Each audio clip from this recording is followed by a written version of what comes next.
सीधा योगेश मिश्रा का मैं रुख करना चाहूंगी। योगेश मिश्रा जी, अब देखिए चुनाव नजदीक आने वाले हैं, समय कम रह गया है, कैंपेनिंग सब कर रहे हैं, मुख्यमंत्री योगी आदित्यनाथ डटे हुए हैं, अखिलेश यादव भी लगातार कैंपेनिंग कर रहे हैं, लेकिन इस बीच जो वार पलटवार का दौर है वो चल रहा है। उसमें एक बड़ा बयान मुख्यमंत्री का आपने सुना भी होगा, और मैं एक बार फिर से पूछना चाहूंगी कि सीएम योगी समाजवादी पार्टी के अतीत को खंगाल रहे हैं, जिसमें उन्होंने लगातार इस बात का जिक्र किया कि यूपी की पहचान पहले माफियाओं से होती थी, लेकिन आज यूपी कर्फ्यू और माफिया मुक्त हो गया है। इस पर मैं आपसे जवाब लेना चाहूंगी। पहले आदरणीय अर्चना जी, मुख्यमंत्री योगी आदित्यनाथ जी और भाजपा, इनके कथनी और करनी में बहुत अंतर है। जनता देखती है सीधी सीधी। आप बात कर रहे थे साहब, आपसे जनता जानना चाहती है कि आपने कहा पूरे मंच से ऐलान करके कि अगर बेटियों के साथ कोई जुल्म करेगा तो सीधा जहन्नुम जाएगा। तो जनता जानना चाहती है कि स्वामी चिन्मयानंद जो अपने आप को स्वामी कहता था, वो दुराचारी कब जहन्नुम जा रहा है, जिसको बचाने के लिए आपने जंतर मंतर पे, जिसके बचाने के लिए मुकदमे वापस लेने का ऐलान किया आपने, जंतर मंतर पे देश की बेटियों पर लाठी जिसकी वजह से चली, वो ब्रजभूषण शरण के खिलाफ आपने क्या किया? बीएचयू के तीन दरिंदों के साथ जहन्नुम का टिकट क्यों नहीं काटा आपने? सुनते रहिएगा।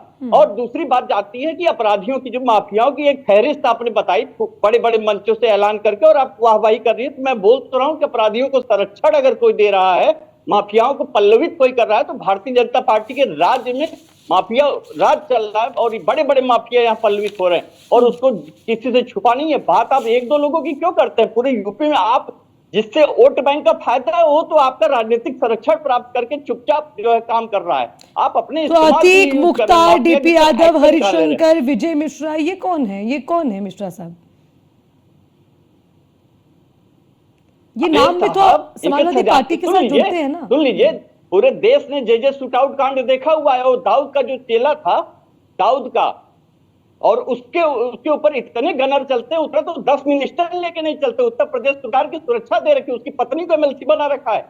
ये जो एक एमएलसी को भेज रखा है अपने विधान परिषद में मिर्जापुर से, जौनपुर वाले के ऊपर आपको विशेष संरक्षण प्राप्त है। आपके राज्य में जेल के अंदर हत्याएं हो जा रही हैं, आपके राज्य में जो है पुलिस थानों के अंदर हत्याएं हो जा रही हैं, आपके राज्य में महिला बेटियां सुरक्षित नहीं है, आपके राज्य में कोई भी सुरक्षित नहीं है साहब। किसी की गर्दन काट के कोई अलग कर दे रहा है, किसी को दिन दहाड़े एनकाउंटर कर दे रहा है। तो इस जंगल राज को ना आप अपना मत कहिए, आपकी विफलता है साहब। माफिया आपके राज्य में और आप संरक्षण दे रहे हैं। ये सब जानते हैं कि मीठा मीठा गप गप, कड़वा कड़वा थू थू नहीं। अगर ठाकुर है तो माफिया है तो उसका नाम आप लीजिए ना। आप लोकतांत्रिक अपराधी ये तो आप भी कर रहे हैं ना मिश्रा जी। से पूछा जाएगा तो कहेंगे लोकतांत्रिक अपराधी। योगेश मिश्रा जी, ये चीज तो आप पे भी लागू होती है ना। मतलब अगर आपका इतिहास सामने आ गया तो आप बीजेपी का इतिहास खंगालने लगे। अरे भाई ठीक है, मैं तो उनसे भी सवाल पूछूंगी, लेकिन इस पर तो जवाब दीजिए।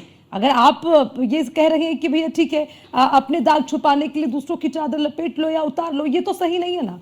मतलब फिर क्या फर्क रह गया? फिर आप दूसरों पर भी आरोप मत लगाइए, फिर आप दूसरों पर भी आरोप मत लगाइए। बात होनी चाहिए ना। मुख्यमंत्री जी झूठ बोलते हैं। मुख्यमंत्री जी अपनी डर को बचाने के लिए आप वो डरे हुए हैं कि 9 की 9 सीट हार रहे हैं, इसलिए वो जब उड़द खटोले में उड़ते हैं ना, तो अगली रैली में क्या बोलना है उनका समझ में नहीं है। जब विकास की बात करने को ना होना तो कुछ इधर उधर की बात करके भड़काओ भटकाओ, मुद्दा भटकाओ। आप न छात्रों की बात कर रहे हैं, न किसानों की बात कर रहे हैं, न नौजवानों की बात कर रहे हैं। इनके साथ अन्याय करने वाली अगर कोई सरकार है तो भाजपा है।